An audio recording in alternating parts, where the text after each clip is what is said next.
I'm Shannon Daly. I'm the field training manager for Samaritan's Purse U.S. Disaster Relief, and I'm currently serving as the program manager for our response to Hurricane Helene in Boone, North Carolina.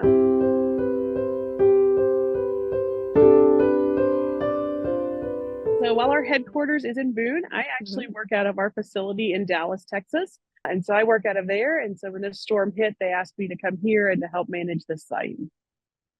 So tell us a little bit about the first responders relief. Tell us a little bit about, we see things on TV. Tell us what Samaritan's Purse, in your words, what we're doing there, and we'll go from there. Yeah, so Samaritan's Purse, typically with U.S. Disaster Relief, we mobilize volunteers from around the country to respond to disasters where local entities are going to be overwhelmed with the response. And those volunteers will tarp roofs, they'll mud out homes, they'll cut up trees and get them to the curb, and they'll tarp roofs.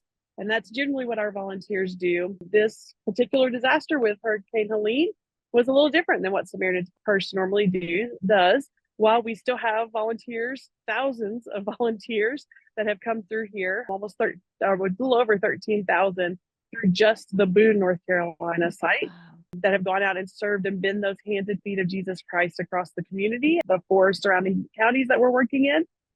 We have also had the opportunity to bring in some of our other resources through our projects department and through our World Medical Missions department to be able to meet some of the other needs that were just very unique to this storm and this location. How can we help? And so with Samaritan's Purse, with our U.S. Disaster Relief, there's always a need for volunteers to come out and to serve. And they could do that for 2 days.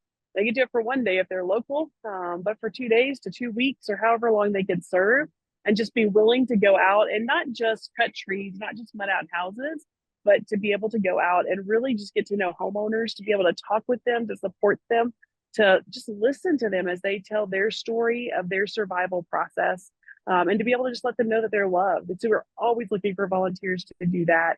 And then we always cover the prayers of people who can't come out and do that, to support us so that we know that people around the world are praying for our homeowners first and foremost, and then praying for our volunteers and their safety, because some of the work we do can be very dangerous, and we trust God to protect us through that. Every single moment. Absolutely. Are there tangible items that you need right now that obviously building material, being a Florida-based company, we understand all of those challenges. Anything that strikes a chord right now, baby formula, food, any of those things that you're seeing a real shortage of?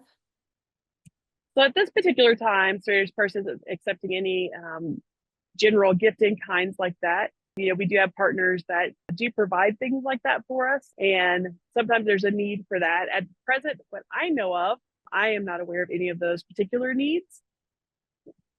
When volunteers do come, where do they stay in regards to Boone? I know that lodging is a little hard right now. So where are the volunteers that come from out of state staying, and any suggestions you can make to people that might want to come to help?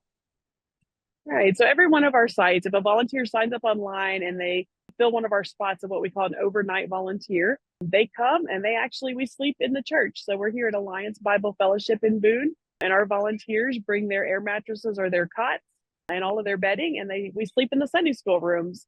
Nice. And then, it allows us to be able to have the space to be able to put people, but also allows us to partner with the church, because we know, even though our headquarters is here in this particular location, we know there's going to be a time frame when we're gone from the disaster mode, but people are still going to be hurting.